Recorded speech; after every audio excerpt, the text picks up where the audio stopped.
Welcome to Lock It Down Sports. I'm your host, Locke Hoover, and you can follow me on X at Lock It Up Media. That's Lock It Up Media on X. You can also check us out at E5280 Sports. That's E5280 Sports. And today on the show, how much does a brand matter? College football's correction and this MLB TV deal. And where I want to start today is if brands matter and if a change is coming in Knoxville. As y'all probably know, Tennessee is currently a Nike school. But Adidas is talking about bringing them back into the fold and making them a Adidas school again. There's talk that they want to make Tennessee one of their top branded Adidas schools. If you're Tennessee, why not? Listen to the offer to see what it is based on the deal and how it works. Then you have to present it to Nike based on their terms of the contract to see if Nike will match what Adidas is offering or potentially offering. Right now, Tennessee got kind of lowballed by Nike comparative to other schools. They're making around $1 million in base pay and $4 million in product allotment for a total deal of around $11.6 million. And that contract was signed in 2017. For instance, Alabama's deal, $63 million, so it's around 7.8 per year. Georgia getting around 8 million per year. Texas getting over 20.8 per year. Clemson getting 5.8 per year. Those, of course, are all Nike schools. That's not counting your Phil Knights and your Oregon, your Ohio State of the matter. And Tennessee is in that realm. They're in that ballpark. They are those schools competing on the field. It's not a Tennessee competing against a Eastern Carolina for Nike deals. No, it's different level. You're competing for the same kids, the same players, the same talent as those guys are, and they're bringing more in via their Nike deal. My whole thing with this is, who cares if they switch back to Nike, if they switch back to Adidas, and they sign a huge contract with them? I mean, that to me, that's all the positive. Because I mean, they're not going to crazily change the uniforms, anything crazy of that sense. If you get more money from Adidas, that's a lot more money in your pocket to spend elsewhere. As a fan, if you don't like Adidas, that's fine.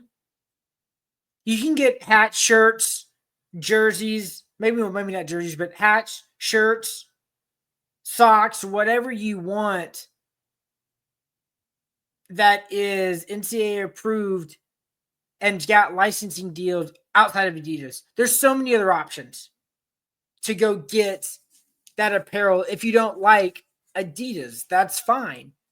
If you like Nike, go buy the Nike stuff when it's on sale. Who cares? I don't think anyone's going to be like, "Oh, you're still wearing a Nike shirt," or if you've currently got an Adidas shirt, oh, that's an Adidas Tennessee shirt. If it's a good shirt, hat, so what? I don't think the brand of your school really matters that much to anyone from a recruit standpoint and player standpoint, I mean, as long as you're Nike, Adidas, or Under Armour, you're with one of the football brands. You know, I don't think that has any influence or sway on a recruit nowadays. I've never in this NIL era heard a kid say, you know what? I left so and so school because they're Adidas or they're Under Armour. And I want to be a Nike guy because I'm a Nike guy. You don't hear that anymore. You don't hear in the recruiting world pitching to the high school kid, if you're this school and this school, one's Nike, one's Under Armour. Oh, well, everything else is even. I like Nike better. I'm going there because we know everything's not even at this point because it comes down to the cash. It's all about the NIL. And if you have more of that money, NIL money, because you're being paid more by Adidas, why not? I mean, this is only a good thing for Tennessee because it could potentially get them in a bidding war. If Nike ends up matching, okay, cool. You stay with Nike. And if Adidas wants to one up them, okay, you go with Adidas. I mean, it's the ball's in Nike's court now to see what Adidas is going to offer and if Nike values the big brand that is the orange, the power T of Tennessee. Because Tennessee is a big brand. Whether you like it or not, some people don't like it, some people do like it. They sell out in football. Oh, yeah, they made the playoffs. Basketball, sellouts in their arenas. Oh, yeah, they also make deep runs in the NCAA tournament. Oh, yeah, baseball stadium. Expanded baseball stadium. They won the national championship last year. They're in the baseball playoffs this year. Deep run. And on another extent, college softball. There's softball teams in the College World Series. They're making deep runs in basketball, baseball, football. They made it to the obviously playoffs last year. The Power T brand is alive and well. So to me, leaving Nike for a bigger pot of the money where you might be one of the more respected teams in the Adidas catalog, shall I say? Why not? And it's not like they're leaving Nike for this unknown spaces, unknown brand. Yes, of course, we saw how Nike got their jump with Michael Jordan and all that, obviously. And I'm not saying these other brands say an ASIC. They're not going with ASIC or New Balance or Lululemon, etc. Just, to name a few. They're going to Adidas. And I love those brands. I like Lululemon. I like ASIC. I like New Balance. They have some good, comfortable stuff that looks cool and is comfortable. But they're not in the football space. So they're not leaving a Nike for one of those unknown football type brands and school brands that actually represents and has deals with major universities. So it's not like this is a scary head scratching move. If you get more money for your athletic department via a branded deal, why not do it when you're competing with NIL in this time of college football? To me, it's an easy decision and not that hard of a call if Adidas gives you way more money. Even if it's $100,000 more, maybe that $100,000 brings in that wide receiver, that quarterback, that point guard, that starting pitcher.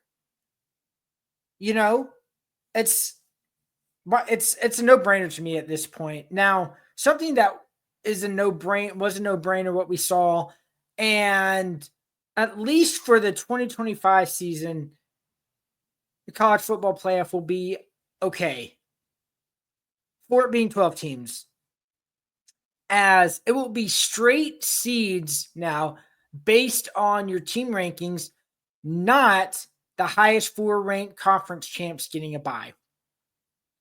So it's going to be your straight rankings. Those are the 4 teams that get your bye, regardless if it's 4 SEC teams, 4 Big Ten teams, et cetera, et cetera.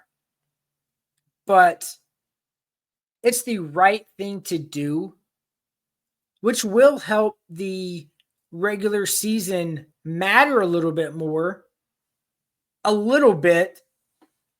based on who you beat in your rankings and where you fall when that playoff time rolls around. Now, with this in place, the SEC, I think, may consider a 9th conference game with this rule in place, but I think they're first going to wait and see what the playoff looks like after the 2025 season. We're going to see if they're going to ruin college football even more and expand it to 16. And I've talked about that in my previous podcast. So in the 2024 playoff, the favorites were 10-1, with the only upset beating Notre Dame over Penn State at a 1.5 point favorite. So sure, Penn State was the favorite, but it's like one of those Notre Dame won. Like, all right, it's not like this is biggest upset. Like, oh my gosh, did you see? It's Notre Dame. Okay, well, whatever. I think another thing with this straight seeding format, outside of it rewarding teams for the season that their 12 game season, 13 game, if they go to their conference game season, hopefully it provides better matchups for the fans, for me and you, because no one likes to watch a blowout, especially if I'm told you're the 12 best teams, we should get good games, right? We should get 6 good games. If you're the 12 best teams, that means we should have good, close games, right? I mean, that's the design. Because, last year's playoff, there wasn't a good, close quarterfinal game outside of Texas and Arizona State. To me, also, this is a sign that tells you a whole lot in this conversation that the matchups were not balanced. It was an easy, quick fix. I'm glad and I'm happy the NCAA actually did something to make the 2025 season better. They're probably going to screw it all up again when they go to 14 or 16 or 25 or 35 or 65. I'm kidding with the exaggeration, but obviously the 14 or the 16 and the version they want to do. Now, ESPN and obviously Major League Baseball broke up, as this is the last year of the deal for Major League Baseball on ESPN. ESPN's current deal is $550 million, and they're apparently shopping the rest of their Major League Baseball season Sunday Night Baseball games, because NBC made an offer to take some of the games this year, but ESPN declined. So obviously that means it's less than $550 million. If it was a cent more, they take the deal. But It's less than that. So to me, that could be some telltale signs of what a Major League Baseball package will be looking at. Of they're not going to get $550 million from another network, and that could be concerning for Major League Baseball. Now it's how does MLB respond, and if they're able to brace and prepare for potential loss and money, which is unfortunate because Major League Baseball already does a terrible job of marketing their players, their stars, their big time matchups when they start games. Like, there's so many problems with that. Even with the money they're getting from ESPN and ESPN's deal. I think the next MLB deal needs to be a non-streaming deal. But some of the games will probably be streaming if it goes to NBC. Which I'm not going to like this. They could possibly potentially put games on Peacock, which I don't think is good for the state of where Major League Baseball is. It could potentially, I think, put some on their other network, their other society, their other conglomerate that they own at Versant. On this, and this gives the NBC some options. Could put them on Versant or Peacock during playoff during football games, since they have NBC. They're gonna have, of course, Sunday Night Football, and then playoff games, NBA playoff games. As they're going to be getting some NBA games and their rights. So it gives them the option to shuffle some things around. Good thing though, too, Versant is operates USA Network. And that could be an option for Sunday Night Baseball. Both of those options to me would be way better than the Peacock option. Because Major League Baseball already has a hard enough time marketing itself. It needs to be an easy access channel that people know and they can find. Because it took how long for CBS and people to be like, True TV, what's that? Where's True TV? Do I have True TV? Okay, cool. Because I want to watch some of the NCAA tournament games on True. What's True TV? Do we have True TV? Where's True TV? It's like, yeah, it's a channel. But it takes people time to process it and figure out and know if they actually have it. USA Network would give NBC programming the option to move things around if they wanted to with the start of an NFL football game, because they're not going to bump NFL to another game. Excuse me, another channel. It would be like ESPN moving a college football game to ESPN News, SEC Network, ACC Network, or Fox moving a game to FS1. Like, I don't see that happening, moving a NFL game, because NFL's king.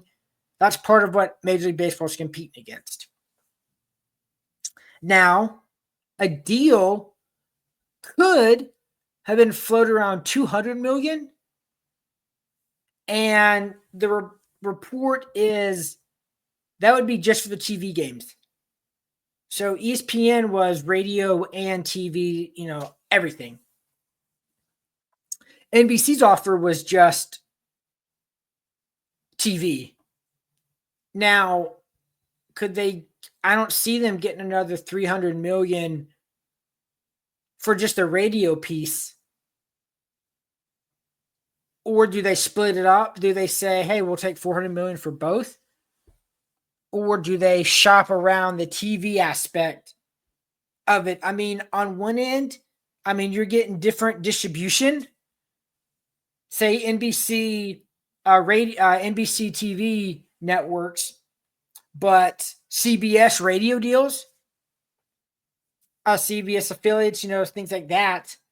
I don't know if that distribution platforms different would be good, but you're still receiving less money coming in, which is obviously a bad thing for Major League Baseball. It's going to be a tricky thing to watch and see what strikes and what works for Major League Baseball and what deals they can get with a company for their Sunday Night Baseball package. Maybe they expand it to, hey, we'll give you Sunday, we'll give you Monday, and we'll give you a Wednesday night game. Because ESPN used to do what? Was it Tuesday night games?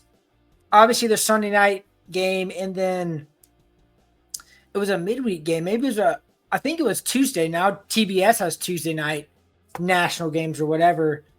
Or it was I can't remember what their other national game was, but baseball's gonna have to get this right, and it'll be interesting to see where they go for their next package of games and deals. As always, you can follow me at Lock It Up Media on X. I'm Locke Hoover. You can listen to Lock It Down Sports on E5280 Sports. Talk to you next week.